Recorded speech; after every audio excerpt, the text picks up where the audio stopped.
यशोधरा की जीवन गाथा भाग 01। राजकुमार सिद्धार्थ और राजकुमारी यशोधरा के बीच का रिश्ता कोई साधारण रिश्ता नहीं था। ये रिश्ता बहुत पुराने समय से चला आ रहा था और इसकी जड़ें बहुत गहरी थीं। हालांकि उनके सांसारिक रिश्ते की सटीक शुरुआत बताना आसान नहीं है, लेकिन दीपंकर परम बुद्ध के समय में एक अजीब लेकिन आश्चर्यजनक बात हुई। उस समय बोधिसत्व का जन्म एक अत्यंत धनी ब्राह्मण परिवार में हुआ था। युवा और बलवान होते ही वे विवाह करके अपनी संपत्ति पर शासन करने के बजाय गृहस्थ जीवन त्याग कर तपस्वी बनना चाहते थे। लेकिन उनके माता पिता ने मना कर दिया। लेकिन अपने प्यारे माता पिता के देहांत के तुरंत बाद उन्होंने अपने सारे सुख सुविधाओं का त्याग कर दिया, अपनी सारी संपत्ति दान कर दी और तपस्वी बन गए। उनका नाम सुमेधा था, इसलिए वे तपस्वी सुमेधा कहलाए। सुमेधा ने गृहस्थ जीवन त्याग दिया, हिमालय चले गए और तपस्वी बन गए। उन्होंने स्वयं ज्ञान और प्रत्यक्ष ज्ञान अभिज्ञा प्राप्त किया। एक दिन वे रम्मानगर के ऊपर आकाश में यात्रा कर रहे थे, वह नगर जहां वे आमतौर पर नमक और मसालों की तलाश में जाते थे। उस दिन उन्होंने नगरवासियों को उत्सुकता से एक सड़क सजाते हुए देखा। ये देखकर वे जमीन पर उतरे और उनके पास गए। मित्र, आप इस सड़क को क्यों सजा रहे हैं? तपस्वी दीपंकर परम प्रबुद्ध बुद्ध महान ऋषि जो प्राणियों को अस्तित्व के दुख से मुक्त करते हैं, भिक्षुओं के एक बड़े दल के साथ हमारे शहर में आ रहे हैं। जिस क्षण सुमेधा ने बुद्ध शब्द सुना, उसका पूरा शरीर उत्साह से कांप उठा। सुमेधा ने भी सड़क तैयार करने में मदद करने का अवसर मांगा। अपनी मानसिक शक्तियों से सुमेधा इस कार्य को तुरंत पूरा कर सकते थे, लेकिन उन्होंने इसे अपने माथे के पसीने से करने का फैसला किया। कुदाल और बोरी लेकर उन्होंने मिट्टी धोई और उसे सड़क के कीचड़ भरे हिस्से पर समान रूप से फैला दिया। अचानक शांति और स्थिरता के साथ एक अजीब सी खामोशी हवा में छा गई। तपस्वी सुमेधा ने ऊपर देखा और एक अविश्वसनीय दृश्य देखा। जो ऋषि प्राणियों को अस्तित्व के दुख से मुक्त करते हैं, वे इस ओर आ रहे हैं। उत्तेजित होकर सुमेधा ने अपने आप से सोचा, अरे नहीं, मैंने अभी भी सड़क का वह हिस्सा पूरा नहीं किया है जो मुझे सौंपा गया था। मुझे क्या करना चाहिए? फिर उन्होंने बुद्ध और कीचड़ भरे रास्ते के बीच बार बार नजर घुमाई। सोचने का कोई समय नहीं था। सुमेधा बुद्ध की ओर सिर करके सड़क के कीचड़ भरे हिस्से पर लेट गए और दोनों हथेलियां श्रद्धा से जोड़ लीं। सुमेधा ने बुद्ध से ऊंची आवाज में कहा, महान ऋषि जो प्राणियों को अस्तित्व के दुख से मुक्त करते हैं, वे कीचड़ पर न चले बल्कि मेरी पीठ पर चलें। तपस्वी सुमेधा के पास खड़े होकर बुद्ध दीपंकर ने भिक्षुओं को संबोधित किया। भिक्षुओं, कीचड़ में लेटे इस भव्य तपस्वी को देखो, जो मुझसे अपनी पीठ पर चलने के लिए कह रहा है। वह एक भावी बुद्ध है। उस उद्देश्य के लिए उसे बहुत लंबे समय तक पारमिता की साधना करनी चाहिए। 4 अगणनीय कल्पों और अब से 1 लाख कल्प बाद भाग्यशाली कल्प नामक एक कल्प का उदय होगा। उस कल्प में उसके सामने 3 बुद्ध उत्पन्न होंगे, वह चौथा होगा। भिक्षुओं, उस बुद्ध का नाम गौतम होगा। उस जीवन में वह कपिलवस्तु में जन्म लेगा। उसके पिता राजा शुद्धोधन होंगे, उसकी माता रानी माया होगी। अष्टवृक्ष के नीचे ध्यान करते हुए, वास्तविकता में अंतर्दृष्टि प्राप्त करते हुए, वह मार को हराकर ज्ञान प्राप्त करेगा। जब ये अद्भुत घटनाएं घट रही थीं, तब सभी नगरवासी यह सब देखने के लिए वहां एकत्रित हुए थे। सबसे पहले उन्हें एक आश्चर्य हुआ, महान ऋषि प्रबुद्ध व्यक्ति बुद्ध दीपंकर का आश्चर्य। और अब उन्हें ये दूसरा आश्चर्य भी हुआ, तपस्वी सुमेधा का आश्चर्य। अब वह कोई साधारण तपस्वी नहीं रहा। उसने बुद्ध दीपंकर से एक महान अद्वितीय व्यक्ति होने का निश्चित वचन प्राप्त किया है, एक बुद्ध होने वाले बोधिसत्व। उसे बुद्ध दीपंकर द्वारा लंबे समय के बाद 4 अगणनीय कल्पों और 1 लाख कल्पों के बाद गौतम नाम से बुद्धत्व प्राप्त करने का आशीर्वाद दिया जा रहा है। इस प्रकार नगरवासी दोनों आश्चर्यों से रोमांचित हो गए और उन्हें देखकर बहुत खुश हुए। उनमें से एक महिला थी, एक परिव्राजिका, जिसका अर्थ है वह महिला जो बाहर गई है, एक भटकने वाली। हालांकि वह भी दूसरों की तरह दोनों आश्चर्यों को देख रही थी, लेकिन वह तपस्वी सुमेधा को देखने के लिए बहुत उत्साहित थी। वह इस घटना से आश्चर्यचकित थी। वह अपने विचारों को तपस्वी सुमेधा से दूर नहीं कर सकी। तुरंत उसने प्रबुद्ध बुद्ध दीपंकर के चरणों में नीले कमल के 2 गुच्छे चढ़ाए और एक इच्छा की, ये फूल महान शिक्षक बुद्ध को अर्पित किए जाएं। मैं जो पुण्य अर्जित करती हूँ, उससे मैं ऐसी महिला बनूं जो इस अतुल्य तपस्वी को 4 अगणनीय कल्पों और 1 लाख कल्पों में महान बुद्धत्व प्राप्त करने में पूरे दिल से मदद करती है। मैं यशोधरा बनूं जो उनके एकमात्र पुत्र राहुल को जन्म देती है। मैं उनकी कभी न छूटने वाली छाया बनूं और हर तरह से शरीर, वाणी और मन से बुद्धत्व प्राप्त करने के लिए आवश्यक सिद्धियों को पूरा करने में सहायक बनूं। जिस तरह इस तपस्वी सुमेधा ने बुद्धत्व की महान घोषणा प्राप्त की, उसी तरह मेरी भी इच्छा पूरी हो। इस परिव्राजिका की कथा भी अद्भुत है। वह इस प्रकार है। राजकुमार दीपंकर बुद्ध दीपंकर के सामान्य जीवन में की पत्नी रानी पदुम थी। एक दिन सुमित्रा नामक एक कुलीन महिला ने रानी को देखा और उसके आकर्षक गुणों और अद्वितीय सुंदरता से उत्साहित और अत्यंत प्रसन्न हुई।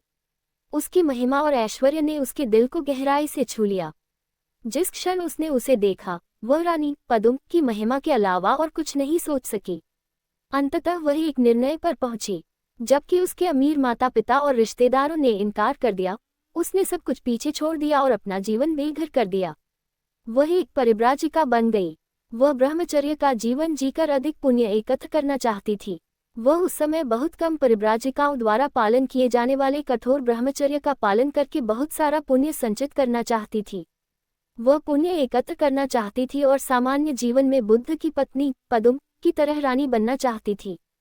ये वास्तव में आश्चर्यजनक है कि भले ही वह भविष्य के बुद्ध के बारे में नहीं जानती थी, लेकिन उसने सामान्य जीवन में बुद्ध की पत्नी बनने के बारे में सोचा। इसके लिए उसने सोचा कि पुण्य इकट्ठा करना ही अपने लक्ष्य को जीतने का तरीका है।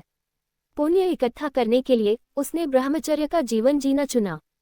क्या यह आश्चर्यजनक नहीं है? भविष्य के बुद्ध के बारे में जानने से पहले ही उसने खुद को एक भावी बुद्ध के लिए तैयार कर लिया था। वह नहीं जानती थी कि बुद्धत्व की आवश्यकताओं को पूरा करने के लिए बुद्ध को कितने लंबे समय तक संघर्ष करना होगा, लेकिन वह आने वाली यात्रा के लिए तैयार थी। वह नहीं जानती थी कि उसे बहुत सारे त्याग करने होंगे। वह नहीं जानती थी कि उसे सभी दुखों को सहना होगा और खुद को किसी और की तरह समर्पित करना होगा। वह नहीं जानती थी कि उसके अपने खून से पैदा हुए बच्चों को बोधिसत्व द्वारा भिक्षा के रूप में दिया जाएगा। वह नहीं जानती थी कि उसे ये बलिदान सिर्फ एक बार नहीं बल्कि कई जन्मों में कई बार देने होंगे।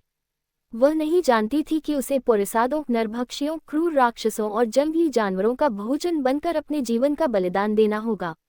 वह नहीं जानती थी कि उसे अपनी सारी संपत्ति, धन, आभूषण, कपड़े, घर, राज्य, महल, नौकर चाकर और सारी संपत्ति त्यागनी होगी। वह नहीं जानती थी कि उसे अनगिनत जन्मों में अनगिनत युगों तक बिना रुके ये सब दुख और पीड़ा सहन करनी होगी। और वह ये भी नहीं जानती थी कि अब से उसे बोधिसत्व की पत्नी के लिए विशेष रूप से निर्धारित सभी कठिनाइयों का सामना करना पड़ेगा, जिसकी बराबरी दुनिया की कोई भी महिला नहीं कर सकती। तो जब वह उस आकांक्षा के साथ भटक रही थी, तो उसे यह अद्भुत घटना देखने को मिली। इसलिए पहली नज़र में ही वह इस घटना से प्रेरित हो गई और तुरंत अपनी इच्छा व्यक्त कर दी। तपस्वी सुमेधा और परिव्राजिका सुमित्रा दोनों ने अलग अलग इच्छाएं की, जो वास्तव में भविष्य में एक साथ पूरी होने वाली थी। लेकिन उसी जीवन में वे फिर कभी एक दूसरे से नहीं मिले। तपस्वी दीपंकर बुद्ध के विधान में भिक्षु बन गए और परिव्राजिका ने अपना ब्रह्मचर्य जीवन अकेले ही जारी रखा। तो इस तरह से हमारे बोधिसत्व और उनकी प्रिय पत्नी यशोदा की कहानी शुरू हुई। सुमित्रा ने जब से यह प्रबल आकांक्षा की है, तब से वह अपने जीवन रूपी पति से एकाकार होने के संकल्प के साथ दीर्घकाल तक बार बार पुण्य कर्म करती रही। हमारे बोधिसत्व ने बुद्धत्व प्राप्त करने के लिए पर्याप्त पुण्य संग्रह करना जारी रखा और वह सुमित्रा उस पुण्य संग्रह को प्राप्त करने में उनकी सहायता करती रही। वह उनकी छाया की तरह हर समय उनके पीछे रही, उनकी माता की तरह उन्हें ऊर्जा और साहस प्रदान करती रही, एक मित्र की तरह प्रोत्साहन और शक्ति प्रदान करती रही, एक बहन की तरह उनकी सफलता देखने के लिए अपना सब कुछ त्याग देती रही, एक बेटी की तरह इतनी विनम्र और आज्ञाकारी रही, एक सेवक की तरह कष्ट और कठिनाइयों को सहन करती रही। एक सच्ची पत्नी होने के नाते उसने सब कुछ किया और ऐसा कुछ भी नहीं था जो वह उनके लिए न कर सकती थी। उसने सभी पहलुओं में उनकी सहायता की और 10 पारमिताओं की पूर्ति के लिए प्राण फूंक दिए। संक्षेप में, उसने पुण्य के क्षेत्र को उर्वर बनाया, जिसे बोधिसत्व ने बुद्धत्व के लिए विकसित किया था। 4 अनगिनत युगों और 1 लाख युगों तक वह ऐसा करती रही। यह आंसुओं का सागर था, धैर्य का सागर था, सहनशीलता का सागर था, आशीर्वाद का सागर था, परवाह का सागर था, प्रेम का सागर था, आखिरकार पुण्य का महान सागर था। अनेक जन्मों में उसने बोधिसत्व के साथ वन में संन्यास लिया, बहुत सारा धन, प्यारे चचेरे भाई बहन, बच्चे, माता पिता और रिश्तेदार, राज्य, महल और सभी सुख सुविधाएं त्याग दी। अनेक जन्मों में असंख्य युगों तक जब भी उसने कुछ देने की इच्छा की, उसने कभी कुछ नहीं छिपाया बल्कि उसे सब कुछ देने दिया। जब उसने ब्रह्मचारी रहने की इच्छा की, तो उसने भी वैसा ही जीवन जिया। अतीत में ऐसे कई युग थे जिनमें लोगों की आयु सैकड़ों वर्ष, सैकड़ों हजारों वर्ष, लाखों लाखों वर्ष होती थी। ऐसे युगों में वह अपना जीवन ब्रह्मचर्य में समर्पित करती थी या एक पति के साथ शालीनता से रहती थी। उसने कभी भी अपने पति के विरुद्ध काम नहीं किया, न ही उसके विरुद्ध जाने के बारे में सोचा। वह पूरी निष्ठा से अपने पति की हर तरह से मदद करती थी। जब बोधिसत्व 6 इंद्रियों की रक्षा कर रहे थे तो उन्होंने कभी उन्हें परेशान नहीं किया, बल्कि उन्होंने भी वही अभ्यास किया। जब बोधिसत्व 10 पारमिताओं को पूरा करने का प्रयास कर रहे थे तो बिना किसी बाधा के उन्होंने भी पारमिताओं का अभ्यास किया। यौन दुराचार एक ऐसी चीज है जो उन्होंने कभी नहीं की। उन्होंने अपने जीवन को बलिदान कर दिया, लेकिन कभी यौन दुराचार में लिप्त नहीं हुई। सुमित्रा का सामान्य जीवन में बुद्ध की पत्नी बनने का संकल्प केवल उनकी इच्छा मात्र नहीं थी। उन्होंने ये केवल रानी की नकल करके नहीं किया। यह एक असाधारण तथ्य है जिसे सांसारिक मन द्वारा नहीं समझा जा सकता। आधुनिक समय में हम केवल नकल और नकल करने के प्रयास ही देखते हैं, जिसका स्पष्ट रूप से कोई अर्थ नहीं है। केवल देखकर और सुनकर ही लोग उन लोगों की नकल करने लगते हैं जिन्हें वे पसंद करते हैं। वे बहुत से चरित्रों की नकल करते हैं, अभिनेता और अभिनेत्री, नायक और योद्धा, क्रिकेटर और खिलाड़ी, राजनेता और प्रसिद्ध चरित्र, और कभी कभी तस्कर और अपराधी भी। लेकिन उनमें से कोई भी उन्हें आंतरिक शांति नहीं दे सकता, न ही उन्हें कम से कम कुछ संतुष्टि दे सकता है। उनमें प्रेम, पूर्ण दया, करुणा, उदारता, संभाव, सद्गुण या ऐसा कोई भी गुण नहीं देखा जा सकता जो उन्हें अच्छाई और वास्तविक खुशी दे सके। लेकिन ईर्ष्या, अनैतिकता, अहंकार, झूठ, अहंकार, छल, स्वार्थ, भ्रम, हिंसा, बेईमानी, अहंकार और ईर्ष्या, लालच, घृणा, अविश्वसनीयता और भी बहुत कुछ देखा जा सकता है। लेकिन यह आश्चर्यजनक है कि सुमित्रा की इच्छा में ऐसा एक भी बुरा गुण नहीं था। ये वास्तव में शुद्ध था, धुले हुए शंख की तरह शुद्ध। इसके अलावा आज ऐसे लोगों को खोजना वाकई मुश्किल है जो मासूमियत से सद्गुण विकसित करते हैं और ईमानदारी से परोपकार की भावना से इच्छाएं करते हैं। उन्हें यह एहसास भी नहीं होता कि उनकी इच्छाएं उनके अहंकार में इतनी गहराई से समाहित हैं। आज पुरुष और महिलाएं दोनों ही अपने इर्द गिर्द कुछ बनाने और अपने लिए खुशी और सफलता पाने के उद्देश्य से लाखों इच्छाओं और सपनों के बीच फंसे हुए हैं। लेकिन हमारे तपस्वी सुमेधा और सुमित्रा की इच्छाएं बिल्कुल अलग हैं। वे बिल्कुल शुद्ध थीं, धुले हुए शंख की तरह शुद्ध। उनकी इच्छा की पवित्रता में न तो कोई दाग है और न ही थोड़ी सी गंदगी दिखाई देती है या दिखाई देती है। सुमित्रा की यात्रा, जो बुद्ध दीपंकर के चरणों से शुरू हुई थी, तब तक नहीं बदली जब तक कि उन्हें राहुला माता का पद प्राप्त नहीं हो गया। जैसे हिमालय की पर्वत श्रृंखला के बीच से बहती हुई एक सुंदर जलधारा महासागर में जाकर समाप्त हो जाती है, वैसे ही उनका दृढ़ संकल्प, जो उनके हृदय के अंतस में गहराई से अंकित था, उन्हें यशोधरा के रूप में जन्म लेने की ओर दृढ़ता से ले गया। उनका दृढ़ संकल्प पर्वतों के राजा महान हिमालय की तरह अडिग था। उनके दृढ़ संकल्प में न तो कोई छेद था, न ही कोई दाग। ये पूरी तरह से निष्कलंक था, आत्मदृष्टि से मुक्त था। ये कहना अतिशयोक्ति नहीं होगी कि वह हमारे बोधिसत्व को बुद्धत्व प्राप्त करने के लिए आवश्यक 10 पारमिताओं की पूर्ति की जीवन रेखा थी। हमारे महान शिक्षक भगवान बुद्ध के अलावा और कौन यशोधरा और उनके बलिदानों के बारे में अच्छी तरह से जानता है, जो उन्होंने हमारे बोधिसत्व के महान लाभ के लिए किए थे। ज्ञान प्राप्ति के प्रथम वर्ष में, महान त्याग के 7 वर्ष पश्चात, पहली बार हमारे भगवान बुद्ध अपने स्वजनों को शुद्ध धम्म से सहायता करने के लिए बड़ी करुणा के साथ अपने मूल देश किंबुलवतपुर आए। दूसरे दिन भगवान बुद्ध और उनके अरहंतों का विशाल दल मुख्य सड़क पर भिक्षा मांगते हुए घूम रहा था। पिछले दिन न तो राजपरिवार और न ही राजा शुद्धोधन को याद आया कि उन्हें कल की भिक्षा के लिए पहले भगवान बुद्ध को आमंत्रित करना चाहिए। इसके बजाय वे राजा के महल में भिक्षा की व्यवस्था करने की जल्दी में थे और वास्तव में भिक्षा हॉल को व्यवस्थित करने में व्यस्त थे। बुद्ध को राजसी मार्ग पर भिक्षा मांगने जाना अपमानजनक नहीं लगा। उन्हें ये भी नहीं पता था कि राजकुमार के रूप में अपने जीवन में वे राजसी घोड़े की सवारी करके उन्हीं सड़कों से गुजरे थे। अगले दिन अपना कटोरा हाथ में लेकर एकाग्र मन से, करुणा से भरे हुए, बुद्ध घर घर भिक्षा मांगने निकल पड़े, बिना किसी घर को छोड़े। जब राजकुमारी यशोधरा ने ये देखा तो वे रोती हुई राजा शुद्धोधन के पास पहुंची और उन्हें सारी बात बताई। ये सुनकर राजा शुद्धोधन बहुत दुखी हुए और जल्दी जल्दी महल से बाहर निकल गए। अपने हाथ में अपनी शॉल की तह समेटते हुए वे दौड़े और भगवान के सामने खड़े हो गए। आदरणीय महोदय, आप हमें क्यों बदनाम कर रहे हैं? आप भोजन के लिए भीख क्यों मांग रहे हैं? क्या हम आपको और भिक्षु सांग को भिक्षा देने में सक्षम नहीं हैं? महान, हमारे वंश की परंपरागत रीति है कि हम जीवन की निरंतरता के लिए बिना किसी बाधा के घर घर जाकर अनासक्त मन से भिक्षा मांगते हैं। आदरणीय महोदय, ऐसा कैसे हो सकता है? हमारे महासम्मत वंश शाहियों का वंश में ऐसी प्रथा कैसे हो सकती है? क्या आपने कभी किसी एक भी खटिया के बारे में सुना है जो इस तरह से भिक्षा मांगने गया हो? महान राजा, शाहियों का वंश आपका वंश है, हमारा नहीं।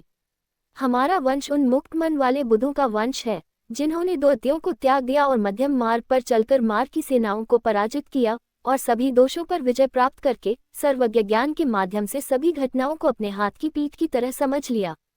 वे सभी बुद्ध बिना घर छोड़े घर घर जाकर भिक्षा मांगते थे। फिर वहां सड़क के बीच में खड़े होकर बुद्ध ने राजा को धम्म का उपदेश दिया। श्लोक के प्रथम 2 श्लोकों को सुनने मात्र से राजा को धारा प्रवेश का फल प्राप्त हुआ तथा अंतिम 2 श्लोकों को सुनने से उसे एक बार फिर से लौटने का फल प्राप्त हुआ।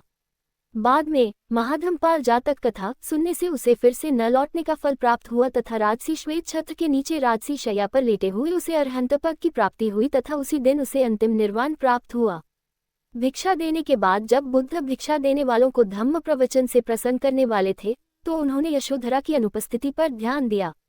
जब बुद्ध ने राजा से पूछा कि वह कहाँ है तो राजा ने उत्तर दिया, आदरणीय महोदय, वह कहती है यदि बुद्ध को पता चल जाए कि मैं कौन हूँ तो वह मुझसे मिलने आएंगे, और वह अपने शयन कक्ष में ही रुक गई है। फिर बुद्ध अपने मुख्य शिष्यों सारिपुत और मोग्गुल्लान के साथ यशोधरा के शयन कक्ष में गए और तैयार आसन पर बैठ गए। यशोधरा दौड़कर बुद्ध के पास पहुंची और उनके पैरों से लिपटकर उनके पैरों पर सिर रखकर रोने लगी। तब राजा शुद्धोधन ने कहा, पूज्यवर, आपके महान त्याग के दिन से ही वह रोती रही है। जब उसने सुना कि आप प्रतिदिन केवल एक बार भोजन करते हैं तो उसने भी प्रतिदिन केवल एक बार भोजन करना शुरू कर दिया। उसने आरामदायक बिस्तर त्याग दिया और फर्श पर सोती थी। उसने माला और इत्र का उपयोग करना बंद कर दिया। उसने अपने गहने उतार दिए और पीले वस्त्र पहन लिए। धन्य व्यक्ति ने कहा। इसके आगे की कहानी भाग 2 में सुनिए।